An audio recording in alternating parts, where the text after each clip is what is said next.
কৃষ্ণ পদে কৈছে যদি সবে মনোৰথ অপ্ৰয়াসে পায় তবু তাক প্ৰাৰ্থিবে প্ৰভুৰ যোগ্য নৈ তুচ্ছ বিষয়ৰ সুখ নৰকতো পায় তাক ঈশ্বৰত কোনে খোজে চক্ষু খায় ভগৱানক ভক্তি কৰিলে যদিও সমস্তে মনোৰথ পূৰ কৰে তথাপিও ভাগৱতে কৈছে ভগৱানৰ ওচৰত আপুনি কেতিয়াও সেয়া প্ৰাৰ্থনা নকৰিব অমুক দিয়া তমুক দিয়া কৰিব আমি প্ৰায়ে প্ৰভু ভগৱন্তৰ ওচৰত তেওঁৰ পৰা বিচাৰো ভগৱানৰ পৰা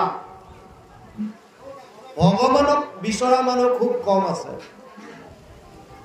তোমাক লাগে বুলি কোৱা মানুহ কম আছে অৰ্জুন আৰু দুৰ্যোধন দুইজন গৈছে কুৰুক্ষেত্ৰৰ যুদ্ধ সহায় বিচাৰে ভগৱানে এক্টিং কৰি আছে শুই থকা দুৰ্যোধনে নিজকে ৰজা বুলিয়ে ভাবে যদিও যুৱৰাজ আৰু তেওঁ নিজকে ভাবে মই য'তে ত'তে কিয় বহিম যুৱৰাজ যেতিয়া চবৰ লগত বহাটো মোৰ কাৰণে নহয় আমাৰ এখন সমাজটো গুৰুজনাৰ দান শ্ৰীমন্ত শংকৰদেৱ অহাৰ পাছত উচ্চ নিজ জাতিভেদ যেতিয়া নাশ কৰি দিলে তেতিয়া আমি এনেকৈ বহা হলো নহলে জাত পাতৰ সিস্টেমটো বহুত আছিল এতিয়া নাই কি আমি একেলগে বহিব পাৰো ধনী দুখীয়া ইয়াত কোনো গম নাপায় ইয়াৰ মাজত কোনজন কোটিপতি বহি আছে কোনজন দুখীয়া বহি আছে কোনো গম নাপায় আমি একেখন একেলগে বহছো সব একেলগে এনেকুৱা সমাজ বেলেগত আপোনালোকে নাপাব কিন্তু জেনেৰেলি ইয়াত এতিয়া ঘটনা হৈছে যে আমাৰ পদে কৈছে যদি সবে মনোৰথ অপ্ৰয়াসে পায় তবু তাক প্ৰাৰ্থিবে প্ৰভুৰ যোগ্য নৈ তুচ্ছ বিষয়ৰ সুখ নৰকতো পায় তাক ঈশ্বৰত কোনে খোজে চক্ষু খায় যদিও চব দিয়ে মনোৰথ আপোনাক যি লাগে বুলি কয় আমি তথাপিও এতিয়া অৰ্জুন আৰু দুৰ্যোধন কৈছে দুৰ্যোধনে সিংহাসনত বহিব ক'ত ভগৱান কৃষ্ণৰ শিৰৰ ফালে থকা মূৰৰ শিতানত থকা সিংহাসনত কাৰণ মই যুৱৰাজ মই ৰজা আৰু আনহাতে অৰ্জুন কৈছে তেওঁৰ চৰণৰ ফালে বহিছে আৰু বহি চৰণ স্পৰ্শ কৰিছে ভগৱানে এক্টিং মাৰিলে উঠিয়েই দেখিলে অৰ্জুনক আৰে সখা তুমি কেতিয়া আহিলা বোলে হ'ল সময় দুৰ্যোধনে কৈছে ময়ো আহিছোঁ হা সহায় ভিক্ষা কৰি আহিছোঁ যুদ্ধ হোৱাটো ফাইনেল যে ক'লে দুইটা পক্ষ আহিলা যেতিয়া এতিয়া এফালে মোৰ এক অক্ষখিনি সেনা এফালে মই নিৰস্ত্ৰভাৱে যুদ্ধ কৰিম ডিফাৰেঞ্চবিলাক চাই যাওক চব শাস্ত্ৰৰ কাহিনীৰ মাজতে তত্ত্ব আছে এফালে আছে ভগৱানৰ বস্তু আৰু এফালে আছে ভগৱান নিজে অৰ্জুনক কৈছে কোনটো লাগে কোৱা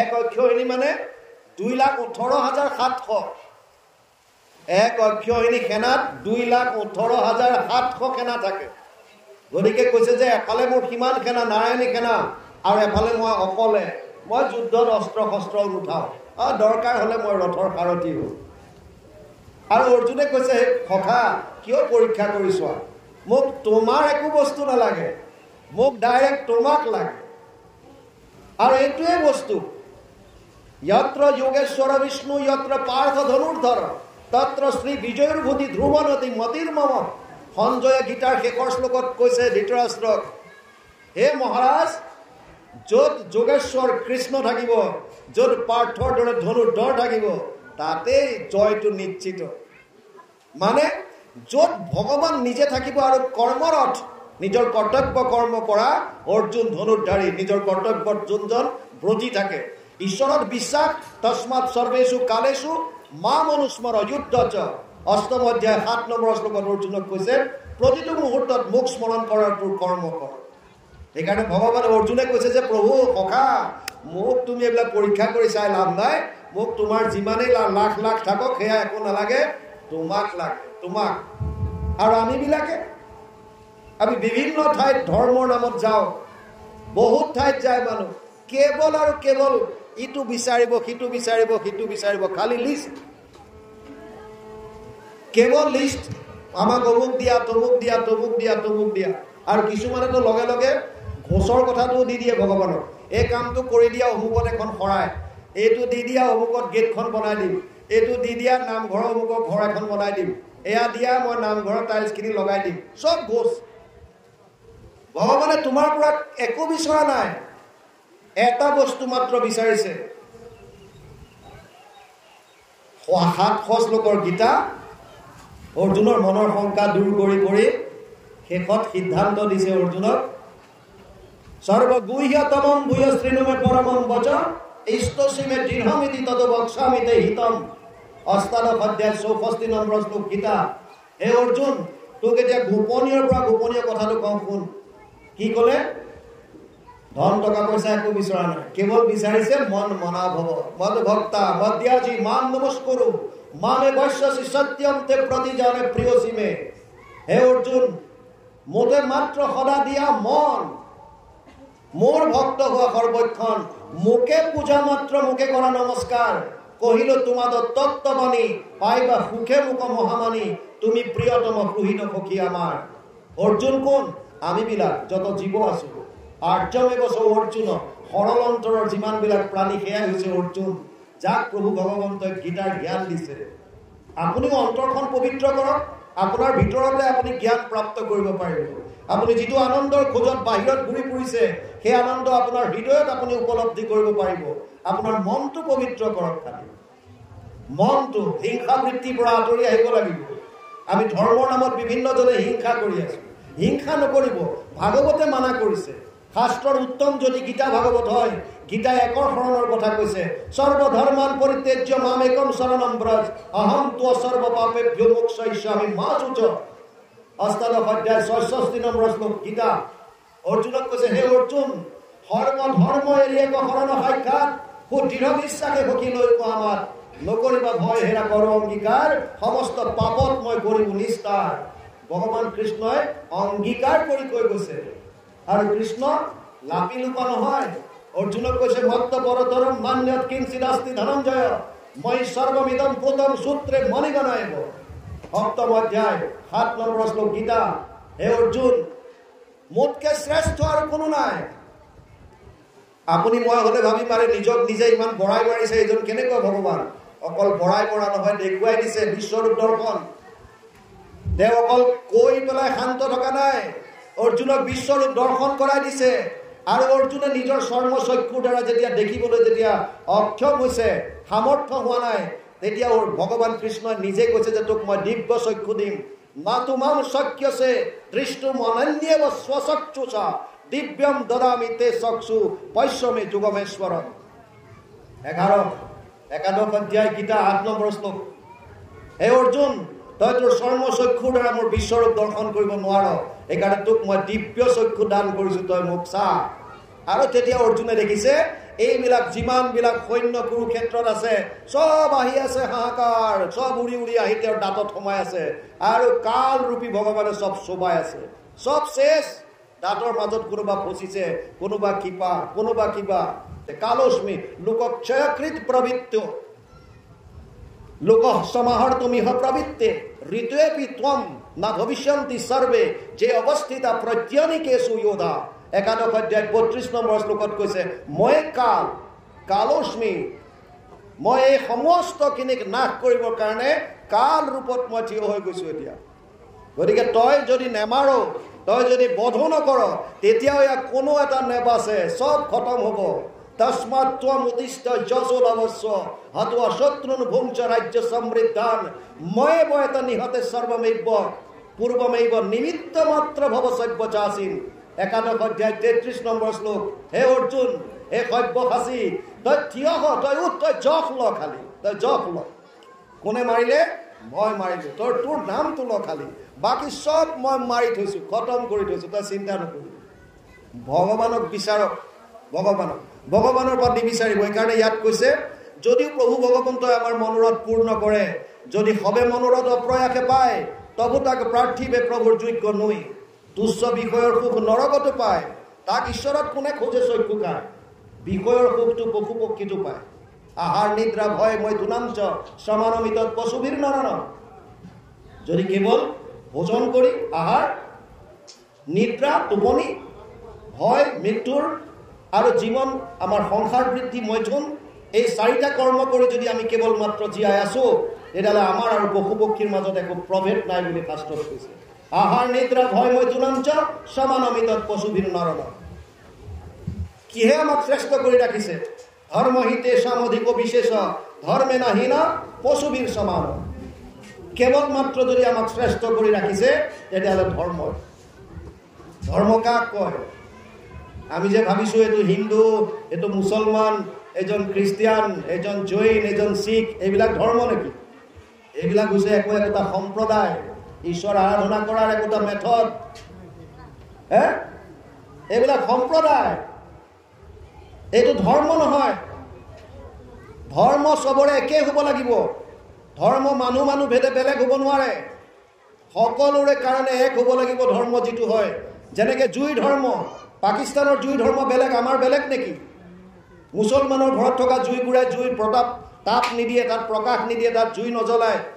আমাৰ ঘৰত থকাটো বেলেগ, তেনেকুৱা নেকি? আমাৰ যিটো চেনীৰ মিঠাচ আছে, পাকিস্তান, আমেৰিকা, বাহিৰত যত যিমান আছে চবতে একেই পাব।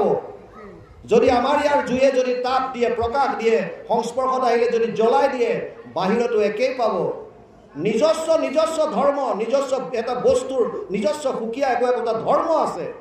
এই ধৰ্মৰ অবিহনে এই বস্তুটো অস্তিত্বহীন। চেনী মিঠাৰ কাৰণে চেনী বুলি কৈছোঁ। চেনীৰ যদি মিঠাপনটোৱে নাইকিয়া হৈ যায়, এতিয়া তাৰ চেনী কি থাকিব? অস্তিত্ব হেৰাই যাব তাৰ। জুয়ে যদি তাপ দিয়া এৰি দিয়ে, জুয়ে যদি জ্বলন কৰাৰ ক্ষমতা যদি এৰি দিয়ে, জুয়ে যদি পোহৰ দিয়া বাদ দি দিয়ে, তেতিয়া জুইৰ অস্তিত্ব ক'ত থাকিব? তেতিয়াহ'লে আমাৰ ধৰ্ম কেনেকুৱা? আমাৰ ইমান ধৰ্ম সলনি কেনেকৈ হৈছে? ধৰ্ম কাক কয়? আমি যিটো ধাৰণ কৰি আছোঁ। মনুস্মৃতিত 10টা লক্ষণ দিছে ধৰ্মৰ।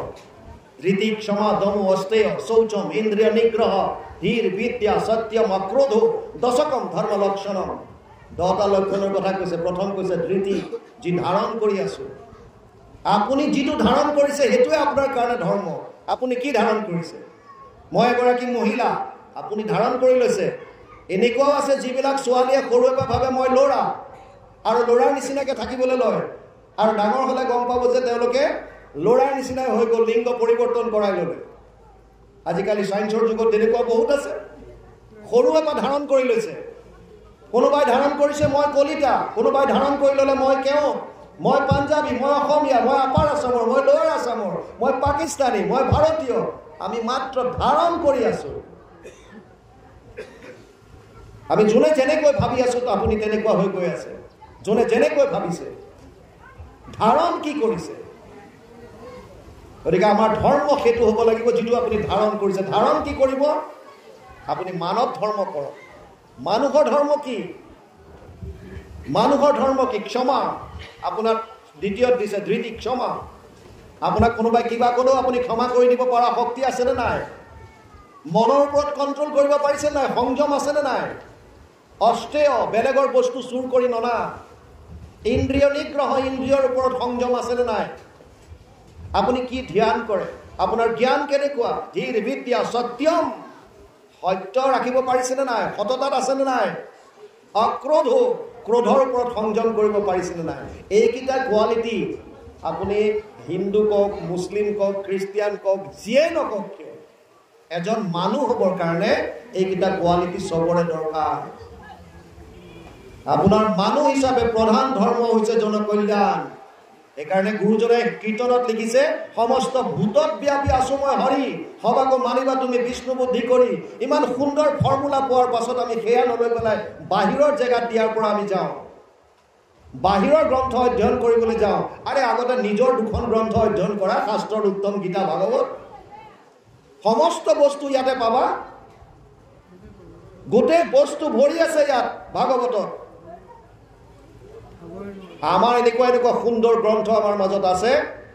মহাভাৰত আছে, গীতা আছে, ৰামায়ণ আছে, ভাগৱত আছে। আমি এয়া গ্ৰন্থ ষ্টাডি নকৰি পেলাই আমি বেলেগত ঘূৰি ফুৰিছোঁ। আচল তত্ত্বটো বুজি পোৱা নাই। আৰু ডাঙৰ কথা হৈছে গ্ৰন্থ অগণন আছে। আপুনি কোনখন গ্ৰন্থ পঢ়িব? প্ৰামাণিক কোনটো? যিকোনো বস্তুৰ প্ৰমাণৰ কাৰণে আজি আপোনালোকে আমাক মাতিলে, আমি ইয়ালৈ আহিছোঁ। কাইলৈও আপোনালোকৰ ভাগৱত অনুষ্ঠান আছে, হয়তো কাইলৈ বেলেগ এজন ব্যাখ্যাকাৰ মাতিলে। আমি আজি ইয়াত কৈ গ'লোঁ যে কৃষ্ণত শৰণ লোৱা, এক দেৱ, এক সেৱ, এক বিনে নাইকে। কাইলৈ যদি তেওঁ বেলেগ কোনোবা যদি পন্থৰ হয়, সম্প্ৰদায়ৰ হয়, তেতিয়া তেওঁ ক'ব যে নহয়, অমুকত যোৱা, অমুকত শৰণ লোৱা, অমুকত গৈ শৰাই দিয়া, অমুকত গৈ পেলাই তোমালোকে ভ্ৰমণ কৰা। এতিয়া আপোনালোকৰ মনত আহিব সন্দেহ, কোনজনৰ কথা মানিম এতিয়া? কোনটো সত্য? কাৰ কথা মানিম? ইজনৰ মানিম নে সিজনৰ? কাৰো কথা নামানিব। ভগৱান কৃষ্ণই অৰ্জুনক কৈছে তস্মাৎ শাস্ত্ৰম প্ৰমাণন্তে কাৰ্য কাৰ্য ব্যৱস্থিত জ্ঞাত্বা শাস্ত্ৰ বিধানোক্তম কৰ্ম কৰ্তুমিহ অৰ্হসি। ষষ্ঠাদশ অধ্যায় 24 নম্বৰ শ্লোক গীতা। হে অৰ্জুন, তই তোৰ কাৰ্য অকাৰ্যৰ ক্ষেত্ৰত কেৱল শাস্ত্ৰক বিশ্বাস কৰ। শাস্ত্ৰ মেলিছা। আৰু শাস্ত্ৰৰ কাৰণে আমাক দিছে 3টা প্ৰস্থান। শ্ৰুতি প্ৰস্থান, বেদৰ সাৰভাগ বেদান্ত, য'ত উপনিষদ বুলি কওঁ। স্মৃতি প্ৰস্থান, মহাভাৰতৰ ভীষ্ম পৰ্বৰ 25 পৰা 42 অধ্যায়লৈ 18টা অধ্যায় সুকীয়াকৈ উলিয়াই আনিছে, নাম দিছে শ্ৰীমদ ভগৱত গীতা। আমি যাক গীতা বুলি কওঁ, গীতা মহাভাৰতৰ ভিতৰৰ বস্তু। ভীষ্ম পৰ্বৰ 25 পৰা 42 অধ্যায়লৈ এই 18টা অধ্যায় সুকীয়াকৈ উলিয়াই আনিছে, নাম দিছে গীতা, শ্ৰীমদ ভগৱত গীতা। গীতা হৈছে স্মৃতি প্ৰস্থানৰ মূল গ্ৰন্থ। আৰু ন্যায় প্ৰস্থান, জাজমেণ্ট দিবৰ কাৰণে ব্ৰহ্মসূত্ৰ 555টা সূত্ৰৰ এখন গ্ৰন্থ ব্যাসদেৱে ৰচনা কৰিলে, ব্ৰহ্মসূত্ৰ। এই তিনিওখন 3টা প্ৰস্থান বুলি কয়, সনাতন ধৰ্মৰ প্ৰস্থান ত্ৰয়ী বুলি কয়। এই 3টা বস্তুত, এই 3 বিভাগৰ যদি গ্ৰন্থত যদি আছে, তেতিয়াহ'লে আপুনি প্ৰামাণিক হিচাপে ল'ব লাগিব। আৰু যদি লৈছে, তেতিয়াহ'লে ভাৰতীয় দৰ্শনৰ মতে 6টা দৰ্শন আস্তিক দৰ্শনত আহিব। আৰু যদি নাই লোৱা, তেতিয়াহ'লে জৈনিজিম, বুদ্ধিজিম, চাৰ্বাৰ, আপুনি নাস্তিকত যাব।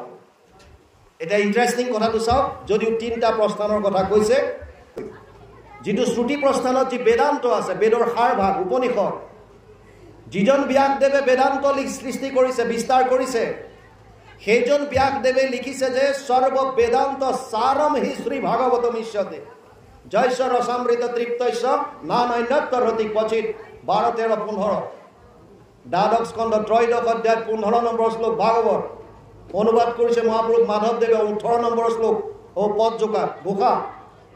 সমস্ত বেদান্ত সাৰ মহাভাগৱত শাস্ত্ৰ, ইহাৰ অমৃত ৰস পায় পৰম সন্তোষে পান কৰিলে যিজনে তাৰ অন্যত্ৰ ৰসত ৰতি নাই। অৰ্থাৎ আপুনি শ্ৰুতিত যদি বেদান্ত হয়, শ্ৰুতি প্ৰস্থানৰ বেদান্তৰ সাৰ হৈছে ভাগৱত। স্মৃতি প্ৰস্থান গীতা, আৰু ন্যায় প্ৰস্থানত ব্ৰহ্মসূত্ৰ। গৰুড় পুৰাণত ব্যাসদেৱে লিখিছে অৰ্থ অয়ম ব্ৰহ্মসূত্ৰানাম সৰ্ব উপনিষদ মতা। ভাগৱত ভাগে হৈছে ব্ৰহ্মসূত্ৰৰ টীকা ভাষ্য, মানে সূত্ৰবিলাকৰ ব্যাখ্যা হৈছে ভাগৱত। সেইকাৰণে গুৰুজনাই ব্ৰহ্মসূত্ৰৰ ব্যাখ্যা বেলেগে কৰা নাই, গুৰুজনাই ব্ৰহ্মসূত্ৰত হাত লগোৱা নাই। কিয়? কাৰণ গৰুড় পুৰাণত লিখা আছে যে ব্ৰহ্মসূত্ৰৰ যিটো মূল ব্যাখ্যা, সেয়াইটো হৈছে টীকা ভাষ্যই হৈছে ভাগৱত। এতিয়া যদি আপোনালোকে চাই, প্ৰস্থান ত্ৰয়ী 3টা প্ৰমাণ, শ্ৰুতি প্ৰস্থান বেদান্ত, বেদান্তৰ সাৰ ভাগৱত, ন্যায় প্ৰস্থান ব্ৰহ্মসূত্ৰ, ব্ৰহ্মসূত্ৰৰ টীকা ভাষ্য ভাগৱত, স্মৃতি প্ৰস্থান গীতা। গতিকে শাস্ত্ৰৰ উত্তম কোনোবা মহাপুৰুষে লিখি থৈ গ'ল 2খন গ্ৰন্থ, কি? গীতা আৰু ভাগৱত। গতিকে এতিয়া আপুনি মই কি কৈছোঁ, কোনোবাই কি কৈছে সেইটো বাদ দিয়ক, গীতাই কি কৈছে? গীতাই গৈ লাষ্টত ক'লে যে চব বাদ দি মোৰ ওচৰত আহ, সৰ্বধৰ্মান পৰিত্যাজ্য মাম একম শৰণম ব্ৰজ, অহম ত্ব সৰ্ব পাপেভ্যো মোক্ষয়িষ্যামি মা শুচ। অষ্টাদশ অধ্যায় 66 নম্বৰ শ্লোক। তাত ক'লে যে চব বাদ দি, সকলো বাদ দি মোৰ ওচৰত আহ। আৰু তেনে কৰাত যদি তোৰ শাৰীৰিক ধৰ্ম কৰবাত যদি কিবা পাপ হয়, সেই পাপৰ পৰা মই তোক উদ্ধাৰ কৰিম। গতিকে গীতাই 1 শৰণ দিলে, আৰু গুৰুজনাই 1 শৰণৰ কথা কৈছে। প্ৰামাণিক হ'ল নে নহ'ল? দ্বিতীয় কৈছে এতিয়া নাম ধৰ্ম, ভাগৱত 18,000 শ্লোক। শেষৰ শ্লোকত কৈছে নাম সংকীৰ্তনম জয়স্য সৰ্ব পাপ প্ৰণাশনম প্ৰণাম দুঃখ সমানাতম নমামি হৰিম পৰম। 12, 13, 23 দ্বাদশ স্কন্ধ 3য় অধ্যায় 23 নম্বৰ শ্লোক ভাগৱত, শেষৰ শ্লোক। তাত কৈছে নাম সংকীৰ্তনম জয়স্য সৰ্ব পাপ প্ৰণাশনম। নাম কীৰ্তন কৰিলে আপুনি সমস্ত পাপৰ পৰা পৰিত্ৰাণ পাব পাৰে। আৰু গতিকে গুৰুজনাই 1 শৰণ হৰিনাম ধৰ্মহে দিছে, তাৰ বাহিৰে কিটো দিছে? তাৰ মানে 3টা প্ৰস্থান মতে, যিটো সনাতন ধৰ্মৰ আজিকালি বহুত জোৰ জবজ চিঞৰ বাখৰ হৈ আছে, এই প্ৰস্থান ত্ৰয়ীৰ মতে 1 শৰণ হৰিনাম ধৰ্মৰ কথা কৈছে। গীতাৰ এইটো শ্লোক সৰ্বধৰ্মান পৰিত্যাজ্য, বহুত ডাঙৰ ডাঙৰ ধৰ্ম প্ৰচাৰকে মাতি থাকে মুখেৰে, কিন্তু কৰ্মক্ষেত্ৰত তেওঁলোকে এক দেৱ এক সেৱত এতিয়ালৈকে আহিবলৈ সাহস কৰিব পৰা নাই। ভাগৱতে কৈ আছে, গীতাই কৈ আছে, মানুহখিনি কিহৰ কাৰণে অন্ধপথে নিছা? সঁচা কথাটো কৈ দিয়া, যিটো সত্য, যিটো শাস্ত্ৰত প্ৰমাণ, শাস্ত্ৰত দিয়া আছে যে কেৱল আৰু কেৱল কৃতেয়াত ধ্যায়াত বিষ্ণু ত্ৰেতায়াম যজতে মুখে দ্বাপৰে পৰিচাৰ্যায়াম কলৌ তদ হৰি কীৰ্তনা 12:52 দ্বাদশ স্কন্ধ 3য় অধ্যায় 52 নম্বৰ শ্লোকত কৈছে সত্য যুগত ধ্যান ত্ৰেতা যুগে যজ্ঞ দ্বাপৰ যুগত পূজা কলিত হৰি কীৰ্তন বিনাই আৰু নাহিকে দুজা কলৌ দোষ নিধে ৰাজন অস্তিহি এক মহান গুণ কীৰ্তনাদেৱ কৃষ্ণস্য মুক্ত সংগ পৰম প্ৰজেত 12:51 দ্বাদশ স্কন্ধ 3য় অধ্যায় 51 নম্বৰ শ্লোক ভাগৱত দোষৰ সাগৰ কলি তাকো পৰীক্ষিত ৰাজা গুণ দেখি কৰিলা ৰক্ষণ অন্ত্যজাতি পাতকিও কলিত তৰয় সুখে মুখে কৰি কৃষ্ণৰ কীৰ্তন কেৱল মাত্ৰ কৃষ্ণৰ নাম কীৰ্তন কৰিলে আমি ডাঙৰ ডাঙৰ যিমান অমংগল আছে তাৰ পৰা পৰিত্ৰাণ পাই পৰম ধামলৈ গতি কৰিব পাৰোঁ সেইকাৰণে ইয়াত বৰ ডাঙৰ কথা লিখিছে যে যদিও প্ৰভু ভগৱন্তই সমস্ত ফল দিব পাৰে তেওঁৰ পৰা ফল বাঞ্ছা কৰাটো এইটো কাৰণে ঠিক নহয় তাৰ পাছত লিখিছে যে তুচ্ছ বিষয়ৰ সুখ নৰকতো পায় তাক ঈশ্বৰত কোনে ভজে চক্ষু খায় বুলিব বিফল তেবে ভৈলেক ভজন নকৰিবা এইটো তুমি শংকা কাৰণ জাতো অন ফল আশা এৰি যিটো জন কেৱল ভক্তিয়ে মাত্ৰ ভজে সৰ্বক্ষণ সিজনৰ ভক্তিক জানিয়া ভগৱন্ত পৰম দুৰ্লভ পদ আপুনি নিলন্ত যদি ভাবিব পাৰে যদি ভগৱানক আমি বিষয়ৰ আশা নকৰাকৈ ভজিয়ে থাকোঁ তেতিয়াহ'লে লাভ কি হ'ব তাৰ পৰা কৈছে তুমি তাৰ কাৰণে চিন্তা নকৰিবা কিমান দূৰ আমাৰ মনে ঢুকি পাব পাৰে আপুনি কিমান ভাবিব পাৰে কিমান বিচাৰে ভগৱানৰ ওচৰত 1 লাখ 2 লাখ 50 লাখ 1 কোটি 2 কোটি যদি প্ৰভু ভগৱন্ত সন্তুষ্ট হয় আপোনাক যদি সংসাৰৰ বস্তু দিওঁ বুলি ভাবে বিপ্ৰক কেনেকৈ দিছিল ৰাতিৰ ভিতৰত যদি প্ৰভু ভগৱন্ত দিওঁ বুলি ভাবে মুকম কৰতি বাচালম পংগুম লংঘৰতে গিৰিম যদ কৃপা তম হং বন্দে পৰমানন্দ মাধৱম যাৰ দায়া বলে খোৰা পৰ্বত চঢ়াৱে মুখে ৰাও নাহি যাৰ কিন্তু কবি হয় যেতিয়া ভগৱন্ত দিওঁ বুলি ভাবিব তেতিয়া আপুনি কিমান সামৰিব আপুনি যিমান দূৰলৈকে ভাবিব নোৱাৰে তাৰ ওপৰত প্ৰভু ভগৱন্ত দিয়া আৰম্ভ কৰিব কিমান ল'ব আপুনি সেইকাৰণে আপুনি বিচৰা বাদ দিয়ক কেৱল মাত্ৰ ভগৱানক হে প্ৰভু মোৰ জীৱনটো তোমাৰ চৰণতে অৰ্পণ কৰি ৰাখিছোঁ তুমি যেনেকৈ ভাল হয় চলাই নিয়া বছ অৰ্পণ খালি অৰ্পণ প্ৰতিটো কৰ্ম প্ৰভু ভগৱন্তৰ চৰণত অৰ্পণ কৰক যদ কৰচি যদ অশ্নচি যদ জুহচি দদাচি যদ তপস্যচি কৌন্তেয় তৎ কুৰুষ মদৰ্পণম 9ম অধ্যায় 27 নম্বৰ শ্লোক গীতা হে অৰ্জুন তই যি কৰিছ যি খাইছ যি তপ কৰিছ যি দান কৰিছ চব মোক অৰ্পণ কৰি দে তোৰ কাম শেষ চব কৰি দে খতম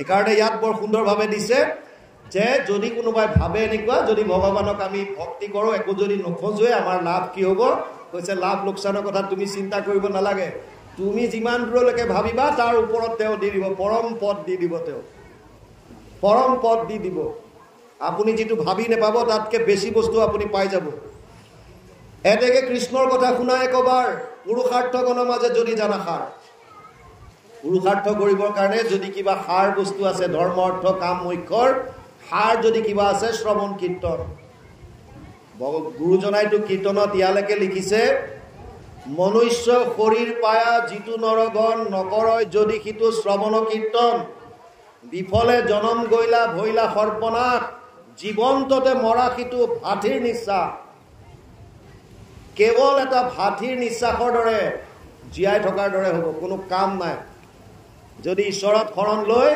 ভগৱানৰ চৰণত শৰণাগতি যদি হয় তেওঁৰ গুণানুকীৰ্তন যদি শ্ৰৱণ কীৰ্তন নকৰে তেতিয়াহ'লে জীৱনটো অথলে যাব আৰু সেইকাৰণে মানৱী জনম সফল কৰিব পৰা উপায় মহাপুৰুষ মাধৱদেৱে দি গৈছে হৰিৰ চৰণে শৰণ লৈ লৈ মানৱী জনম সফল কৰিব কেৱল মাত্ৰ কেৱল হৰিৰ চৰণত শৰণ সংসাৰ দুখক সমুলঞ্চে কৰে ক্ষয় হৰি কথা আনন্দ অমৃত ৰসময়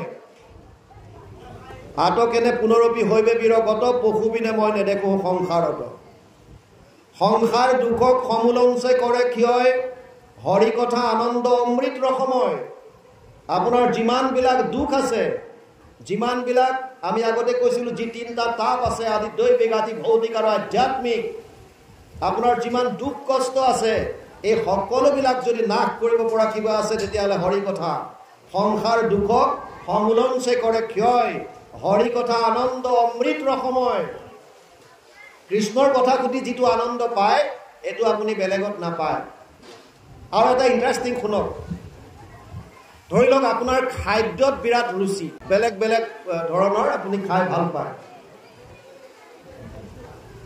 আৰু আপুনি খাইছেও তেনেকুৱা ধৰক বিভিন্ন ধৰণৰ যেনেকৈ মন যায়। আজিকালি 40-50 কিলোমিটাৰ ড্ৰাইভ কৰি মানুহে ধাবাত খাবলৈ যায়, খাইছে আপুনি বাৰু, কিন্তু সেই আনন্দটো কিমান সময়লৈ থাকে?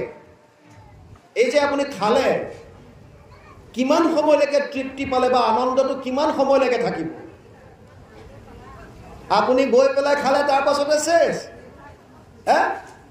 জিভাখনত থাকোঁতে, ইয়াত থাকোঁতেও নাপায়, ভিতৰলৈ গ'লেও নাপায়, খতম, শেষ। তাৰমানে আপুনি ঘৰৰ পৰা যাওঁতে বিৰাট আনন্দত গৈছে, আজি অমুকত ভোজন কৰিম, খানা খাম, আৰু গ'ল, প্ৰথমতে লগ লগাই আছে জিভাই, তেতিয়ালৈকে তৃপ্তি পোৱা নাই, আনি দিলে, অকণমান নাকে গোন্ধ ল'লে, অকণমান খালে, তাৰপিছত মুখৰ ভিতৰত থাকোঁতেই আনন্দ, তাৰপিছত অহাৰ লগে লগে পইচাকেইটা দিওঁতেই যিজনে দিব তেওঁৰ মনলৈ কষ্ট আহিলে, দেই তেৰিকা, ভবাই নাছিলোঁ ইমান দাম হ'ব বুলি, 3টা মানুহে খাইছোঁ, চালা 1500 টকা বিল, এনেকৈ ভবাই নাছিলোঁ ইমান দাম হ'ব, গ'লে তেওঁ তৃপ্তি শেষ, সুখ শেষ। তাৰপিছত ঘৰলৈ আহিল, আকৌ কেইদিনমানৰ পিছত মন গ'ল যে আজি অমুকলৈ যাওঁতে, কিয়? কাৰণ সেইটো সুখ খতম। যিবিলাক সুখৰ পিছত আপুনি দৌৰি আছে সেইবিলাক সুখ খন্তেকীয়া, আৰু তাৰ বিপৰীতে হৰি কথা যিটো আনন্দ অমৃতময়, ইয়াৰ কোনোদিন শেষ নহয়। গীতাত অৰ্জুনক কৈছে, পাৰ্থ নৈব ইহনা অমূত্ৰ বিনাশস্তস্য বিদ্যতে নাহি কল্যাণকৃত কচ্চিৎ দুৰ্গতিম তাত গচ্ছতি। 6ষ্ঠ অধ্যায় 40 নম্বৰ শ্লোক গীতা। হে অৰ্জুন, ইয়াৰ কোনোদিন নাশ নহয়, কোনোদিন নাশ নহয়। পাৰ্থ নৈব ইহনা অমূত্ৰ, তোৰ শৰীৰ ত্যাগ কৰাৰ পাছতো তোৰ এইটো সুখৰ পৰা তই মুক্তি নাপাওঁ। পৰম আনন্দ যিটো পাই গ'লা, কৃষ্ণ কথাত যিটো আনন্দ, 10 বছৰৰ পাছতো যেতিয়া মনত পৰিব যে সেইদিনা আমি এনেকুৱাত গৈ পেলাই কথা শুনিছিলোঁ ভাগৱতৰ, এনেকুৱা আনন্দ লাগিছিল, এইটো আনন্দ মনলৈ অহাৰ লগে লগে আপুনি উৎফুল্লিত হৈ যাব। কাৰণ এই আনন্দৰ কোনো সীমা নাই, কোনো শেষ নাই। এটা বীজৰ দৰে, যেনেকৈ এটা বীজৰ পৰা এজোপা প্ৰকাণ্ড বৃক্ষ হৈ যায়, ঠিক তেনেকুৱা ক্ৰমাগতভাৱে বাঢ়ি থাকিব, ইয়াৰ শেষ নাই। সেইকাৰণে ইয়াত কৈছে, হৰি কথা আনন্দ অমৃত সময়, আতকেনে পুনৰপি হৈবে বিৰকত, পশুবিনে মই নেদেখো সংসাৰত। ইয়াত যিসকল বিৰক্ত হ'ব, হৰি কথা শ্ৰৱণ কীৰ্তন কৰাত আছে দেখুৱা এতিয়াও, হৰি কথা শুনিলে কাণত হুলেৰে মৰা ধৰি মাৰে, কৃষ্ণ কথা শুনিলে কৃষ্ণ বুলি ক'লে মনত বিৰাট দুখ পায়, তেনেকুৱাও আছে প্ৰাণী। কৈছে যে তেনেকুৱা কি বুলি কৈছে ইয়াত, মই কোৱা নাই, বেয়া নাপাব। ইয়াত কৈছে যে আতকেনে পুনৰপি হৈবে বিৰকত, পশুবিনে মই নেদেখো সংসাৰত। এই হৰি কথাৰ পৰা বিৰক্ত কোন হ'ব সংসাৰত? পশুবিনে মই এইটো আৰু বেলেগত কাকো দেখা পোৱা নাই। পশুৱেহে এইটো তেওঁলোকে গম পাব যে এইটো হৰি কথা কোনো কথা নাই, কিন্তু বাকী মানুহ হ'লে তেওঁ এইখিনি আহিব লাগিব। ইয়ালৈকে কৈছে বা কৃষ্ণ, যাওক। কৃষ্ণ কৃষ্ণ কৃষ্ণ নিগরতি হুকমনি অভিময়পুত্র বনাইলা মৈত্রী কৃষ্ণ কথায় ভূত সংক্ষেপে শিৱ কথা শুনিয়া বিদুৰ অলভিয়া মনে ৰাতি কীৰ্তি কচুৰ।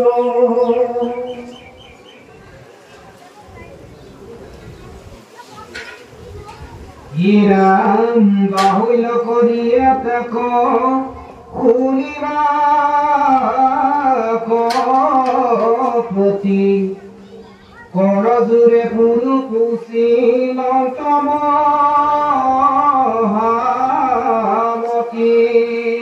ইৰাম বিদ্ৰৱতী শুনি উপমুনি বৰ ভূমিক আনন্দে পুৰি বৰা হৰিশ্বৰ।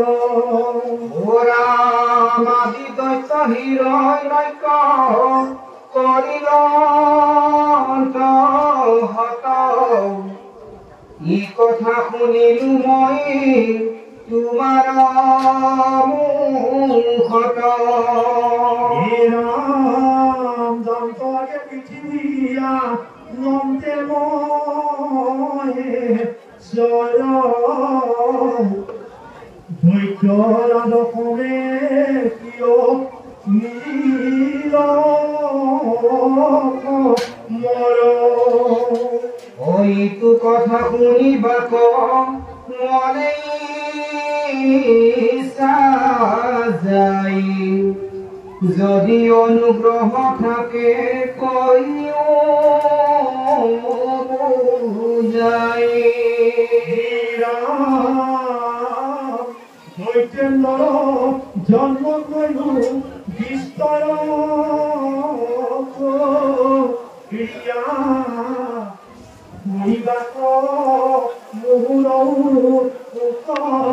গড়ে হিয়া ও রাম জয়দী সংক্ষেপে তুমি কইলা মহাভাগ প্রভু মোর মনে রহন দিলয়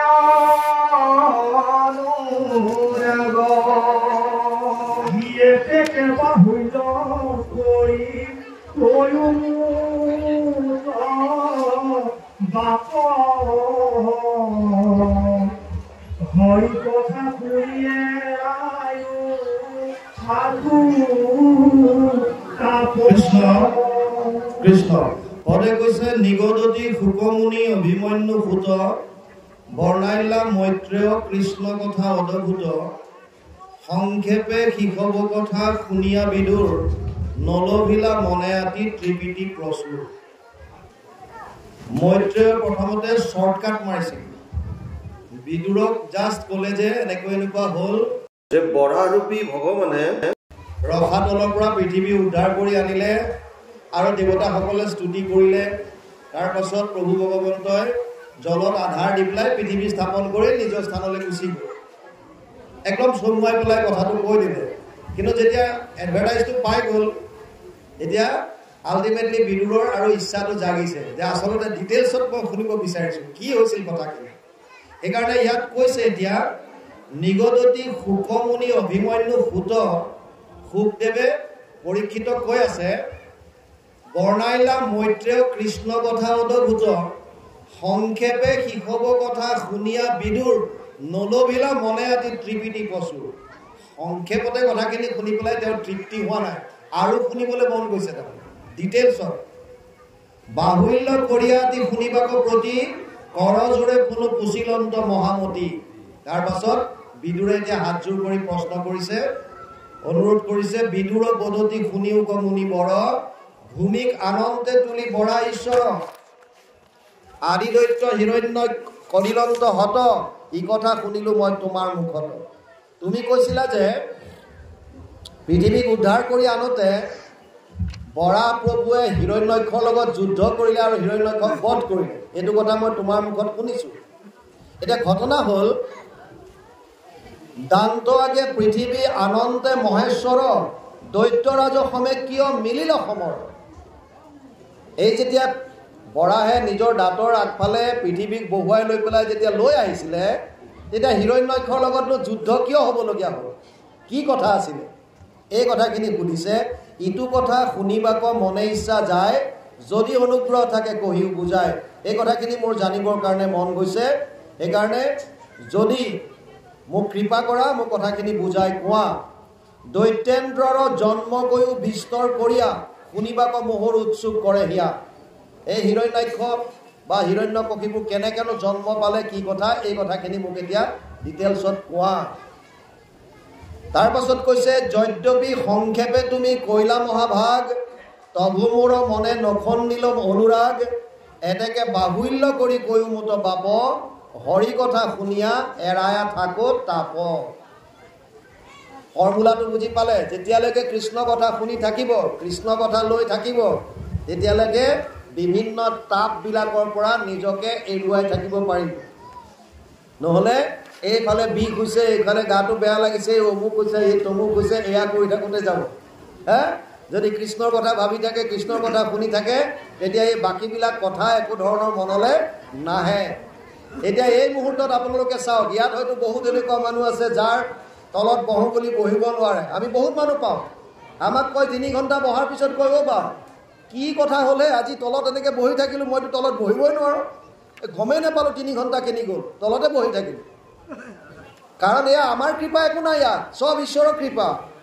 যেতিয়া প্ৰভু ভগৱন্তৰ কথা শুনি থাকিব তেতিয়া এই সমস্ত তাপৰ পৰা পৰিত্ৰাণ পাব। এইবিলাকে একো ক্ৰিয়া কৰিব নোৱাৰে, একো আহিব নোৱাৰে আপোনাৰ ওচৰলৈ। কোনো অপশক্তিৰ এনেকুৱা সাহস নাই যি প্ৰভু ভগৱন্তৰ নামক চেলেঞ্জ কৰিব পাৰে। প্ৰভু ভগৱন্তৰ নাম এনেকুৱা, আৰু আপোনালোকে প্ৰমাণো পায়।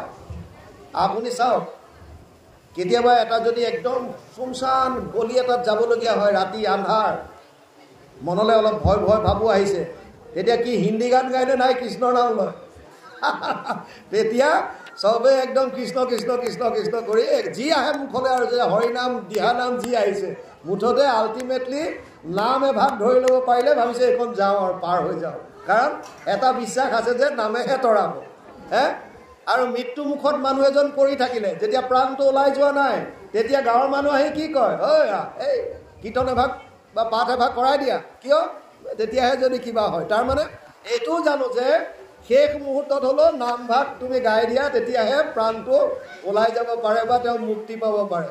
আৰু আটাইতকৈ ডাঙৰ কথা, মানুহ যেতিয়া মৃত্যু হয়, আমাৰ অৱশ্যে সমাজত এইটো নাই, মই সেইকাৰণে নিজকে ধন্য মানুহ, অসমীয়া সমাজত এইটো বাৰু নাই। বাকীবিলাকে যেতিয়া ডেড বডি লৈ যায় মৰাশ, ৰাম নাম সত্য হে, ৰাম নাম সত্য হে কৈ যায়। আচ্ছা, যদি কেনেবাকে তাৰ প্ৰাণ পাই উঠিল, ই যদি জি গ'ল, তেনেকুৱা বহুত হয় কেছ। মৰিল বুলি ভাবি লৈ গৈছে, চিতাটো জি যোৱা কথা তেনেকুৱা ৰেকৰ্ড আমি পাওঁ। চিতাত জুই দিয়াৰ সময়টো উঠি যায়। এই লৈ যাওঁতে যদি কেনেবাকে যদি তাৰ প্ৰাণ আহি গ'ল পুনৰ, তেতিয়া চবকে ভাবে ৰাম নাম সত্য নকবি আৰু বছ। কিয় মানে সাৰ পাই গ'ল। তাৰমানে ৰাম নাম সত্যটো কেৱল মৰা মানুহটোৰ কাৰণে, বাকীবিলাকৰ কাৰণে নহয়। এয়া আমাৰ বিশ্বাস, এয়া আমাৰ বিশ্বাস। যিটো ৰাম নাম সত্য আৰু জীৱনতে সত্য, এইটো কি মৃত্যুৰ কথা আছে। যি কি নহওক, এতিয়া বিদুৰে কৈছে যে, মৈত্ৰক কৈছে যে মোক তুমি ইমান শ্বৰ্টত ক'লা, ইমান চমুৱাই কথাখিনি ক'লা, সংক্ষেপত ক'লা, এতিয়া এই দৈতেন্দ্ৰৰ জন্মৰ কথা মোক বিস্তৰ কৰি কোৱা, শুনিবাক মোহৰ উৎসুক কৰে হিয়া।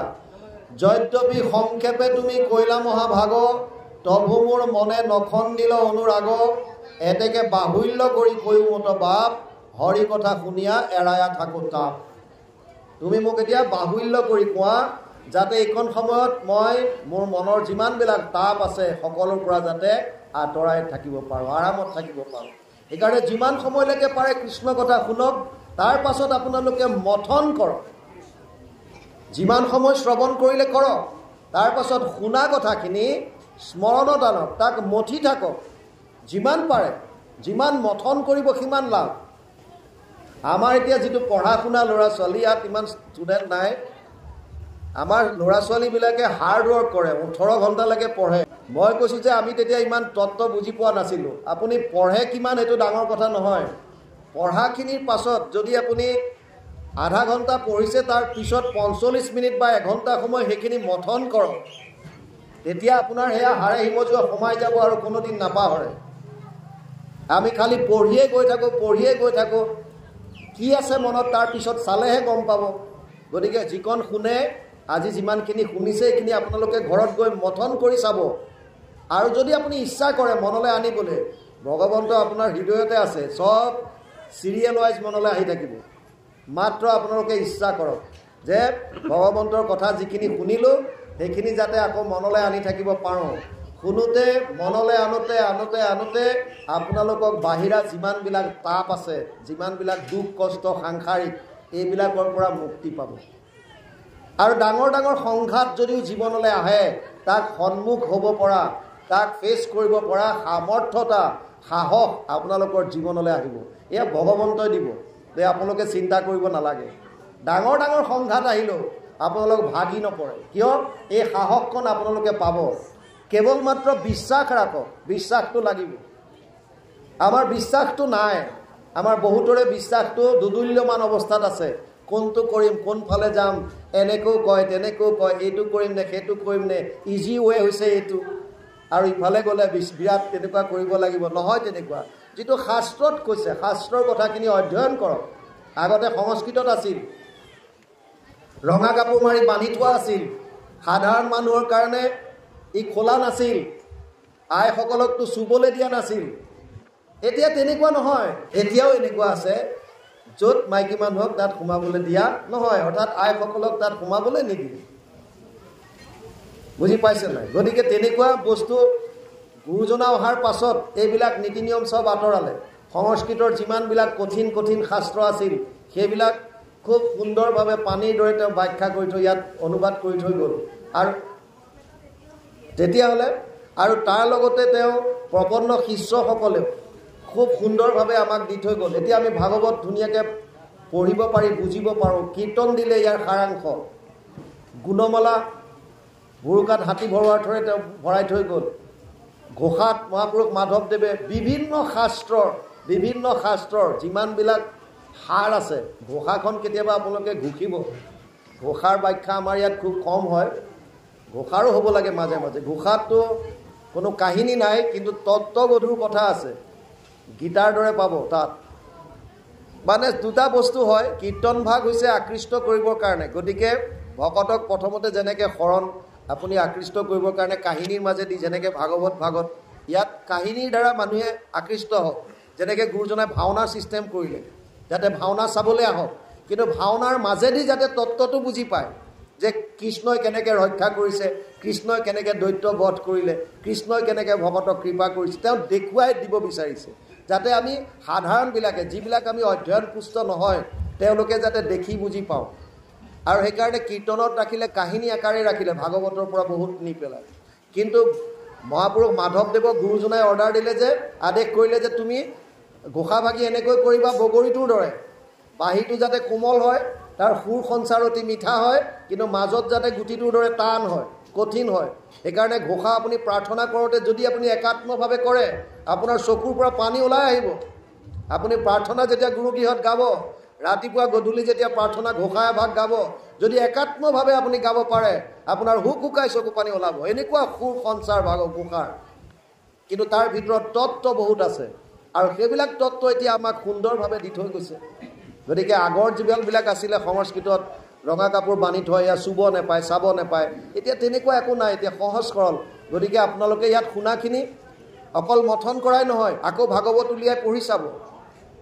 প্ৰত্যেকৰ ঘৰে ঘৰে ভাগৱত হ'ব লাগে। কথা ভাগৱতস্যাপি নিত্যম ভৱতি যদ গৃহে তদ গৃহম তীৰ্থ ৰূপম হি বাসতম পাবনাসনম। ব্যাসদেৱে লিখিছে পদ্ম পুৰাণ উত্তৰখণ্ড ভাগৱত মহাত্ম্য ৩য় অধ্যায় ২৯ নম্বৰ শ্লোক। তাত লিখিছে ভাগৱতৰ কথা যিখন ঘৰত সদায় হয় সেই ঘৰখন তীৰ্থলৈ ৰূপান্তৰিত হৈ যায়। আপুনি আৰু বেলেগে তীৰ্থ ভ্ৰমণ কৰিবলৈ যোৱাৰ কোনো দৰকাৰ নাই। ৫০০-৬০০ টকা দি পেলাই এখন ভাগৱত আপুনি আনক আৰু ঘৰত আপোনাৰ থপনাত থওক, আৰু সদায় পঢ়িবলৈ লওক অলপ অলপ। এনেকুৱা একো নাই, আপুনি পঢ়ক, কোনো নীতি নিয়মৰ কথা নাই। কিন্তু তাত কি আছে কথাখিনি শুনি সেইখিনি পালন কৰিবলৈ চেষ্টা কৰক। যি পাইছে পালন কৰিবলৈ বিচাৰক। অলপেই জানক, অলপমান পঢ়ক, সদায় অকণমান এটা পাঠ যিমান পাৰে যাওক, আৰু থকা কথাখিনি যিখিনি বুজি পাইছে সেইখিনি পালন কৰিবলৈ চাওক, নিজে মানিবলৈ চাওক। যদি আমি সেইখিনি কৰিব পাৰোঁ, তেতিয়াহ'লে আপুনি নিজে দেখিব আপোনাৰ জীৱনৰ ৰূপান্তৰ, আপোনাৰ ঘৰৰ যিমান আনন্দ। আপুনি টকা পইচা অগণন ভৰাই দিয়ক, কিন্তু যদি প্ৰভুৰ কৃপা নহয় আপুনি সেই আনন্দত থাকিব নোৱাৰে। আপুনি 5টা প্ৰাণীৰ মাজত আপোনালোকৰ মিল নাথাকিব, অশান্তি হৈ থাকিব। ঘৰত সোমোৱাৰ লগে লগে ক'ত আহিলোঁ লাগিব। এনেকুৱা আমি বহুত মানুহ পাওঁ, নিজৰ ঘৰখনলৈ যাব নিবিচাৰে। কিয়? আৰে ঘৰলৈ গ'লে মোৰ গৰম হৈ যায় বোলে। কিয়? আমি দেখোন বহুত দূৰৰ পৰা ঘৰলৈ আহি পেলাই আনন্দ পাওঁ। তই কিয় তেনেকৈ ভাব? আৰে নাই বোলে, ঘৰত সোমালে মাথা গৰম হৈ যায়। মানে পৰিৱেশ নষ্ট হৈ গৈছে। কিয়? ঈশ্বৰৰ কথা নহ'ব তাত, সেইটো খাটাং কথা। য'ত প্ৰভু ভগৱন্তৰ কথা হ'ব পুৱা গধূলি, আৰু ইয়াত আইসকলে বিশেষকৈ গুৰুত্ব ল'ব লাগে। আপুনি আপোনাৰ ঘৰৰ মানুহকেইজনক, ল'ৰা ছোৱালীৰ পৰা বুলি স্বামীলৈকে, শহুৰ শাহুলৈকে, আপোনালোকৰ কৰ্তব্য আপোনালোকে ঘৰখন ধৰিব পাৰিব। সমাজ এখন গঢ়াত নাৰীৰ বহুতখিনি তাত অৱদান আছে, বহুত। সেইকাৰণে শাস্ত্ৰটো লিখিছে যত্ৰ নাৰীয়স্তু পূজ্যন্তে ৰমন্তে তত্ৰ দেৱতা। য'ত নাৰীক সন্মান কৰা হয় তাত দেৱতাই বাস কৰে। আপুনি বাহিৰত মঠ মন্দিৰত ঘূৰি থাকি লাভ নাই, ঘৰখন তীৰ্থলৈ ৰূপান্তৰিত কৰিবলৈ চাওক। নিজৰ ঘৰখন তীৰ্থ কৰক, আৰু তীৰ্থ তেতিয়া কৰিব পাৰিব যেতিয়া আপুনি ভাগৱতৰ কৃষ্ণৰ কথা যেতিয়া ঘৰত সদায় পুৱা গধূলি যেতিয়া আপুনি পাঠ কৰিব, আৰু আপোনাৰ সেই পাঠৰ শব্দ যিমান দূৰলৈকে যাব, যিমান দূৰলৈকে আপোনাৰ কৃষ্ণৰ কথা বিয়পিব, সিমান দূৰলৈকে কোনো অপশক্তিয়ে আপোনাক ক্ৰিয়া কৰিব নোৱাৰে। কোনো ধৰণৰ অপশক্তিয়ে কাম কৰিব নোৱাৰে তাত।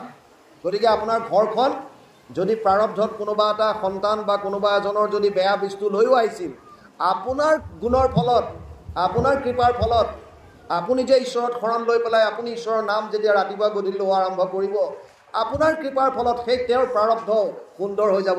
ৰাম কৃষ্ণ নাম যিটো লয় একবাৰ, কোটি জনমৰ পাপ ভস্ম হোৱে তাৰ। মাত্ৰ বিশ্বাস ৰাখক, আৰু ইয়াতকৈ সহজ বস্তু কলিযুগত একো নাপায়। আপুনি তীৰ্থ ভ্ৰমণত গৈছে, মঠ মন্দিৰত গৈছে, টকা পইচাৰ প্ৰয়োজন হ'ব, সময় লাগিব আপোনাক ক'ৰবাত যাবৰ কাৰণে। আকৌ আজিকালি আমি শুনিবলৈ পাওঁ যে তাকো বোলে বিভিন্ন ধৰণৰ লাইন, আপোনাৰ VIP লাইন বোলে বেলেগ, মইতো যোৱা নাই, বোলে VIP লাইন বেলেগ থাকে, কোনোবা জেনেৰেল লাইন বেলেগ থাকে। আপুনি 1000 টকা দিলে সোনকালে চাবলৈ পাব, 500 টকা দিলে তাতকৈ কম সময় লাগে, এইবিলাকো বোলে চলি আছে। গতিকে এয়া ভক্তিৰ মাৰ্গত তেনেকুৱা নাই। আপুনি নিজৰ ঘৰতে ভক্তি তীৰ্থস্থানলৈ ৰূপান্তৰিত কৰক। গতিকে আল্টিমেটলি আমি আমাৰ ঘৰখন তীৰ্থলৈ ৰূপান্তৰিত কৰিব লাগে, ঘৰখন।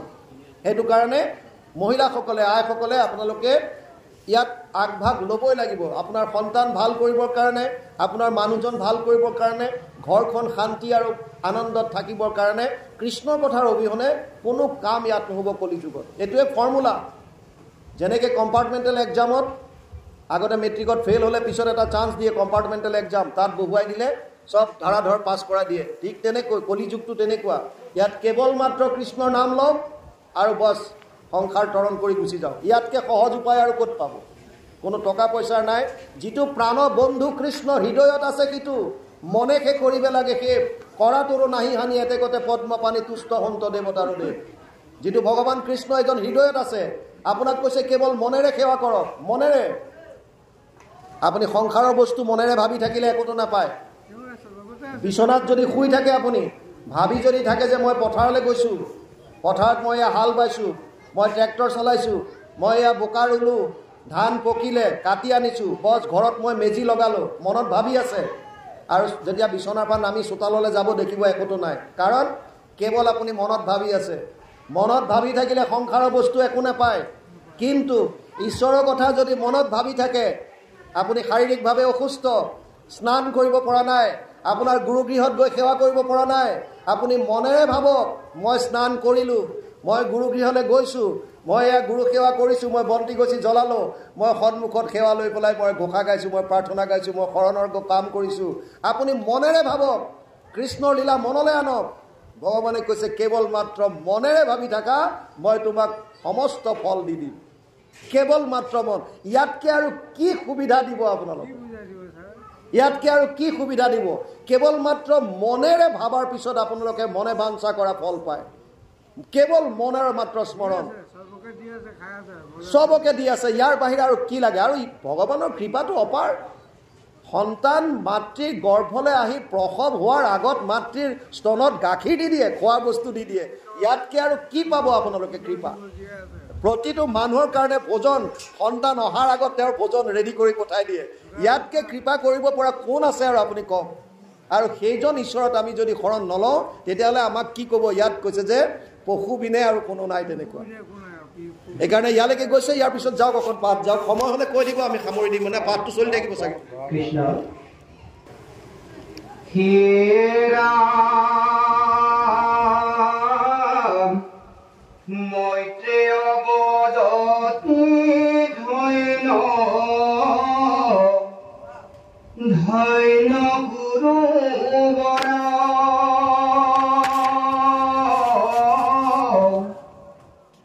সাধু প্ৰশ্ন কৰিলা শাস্ত্ৰতে খ্যাত ও ৰাম জাতু মাধৱৰয়ব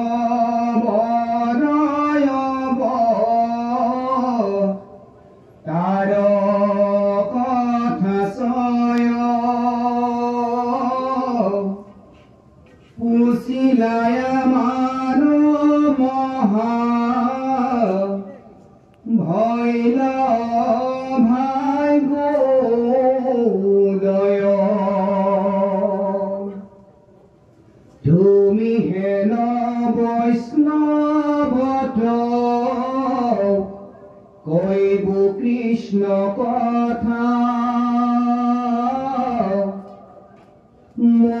দেখায়াত বলে আনো নাহিকে সৰ্বথা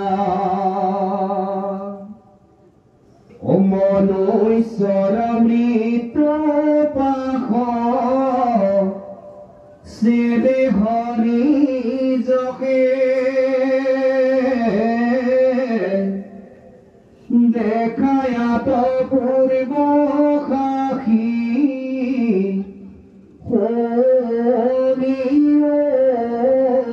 সুৰকে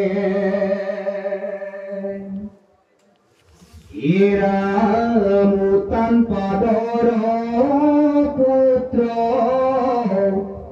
ধ্ৰুৱ মহাশয় সুৰুচি মাতৃৰ বোলে ভেদিলা হৃদয় বালক কালতে পিতৃ মাতৃ পৰিহৰি গণক চলিলা মনে মহাক্ৰোধ কৰি পাশে পথে দয়ালু না রোদেরা গোপাই গোবিন্দর কথা সই কহিলা বুঝাই কেহি কথা ধরিয়া ওঠে মহামানী আইখাতে পাইলন্ত লাগো ভূষ রপানি দেখে আহিয়া রাইজ করি মহাবলী পাশে খবেরি তবু বনে গই লাচলি ওরাং কইতে যাই বিষ্ণু কধ লীলাদ্রির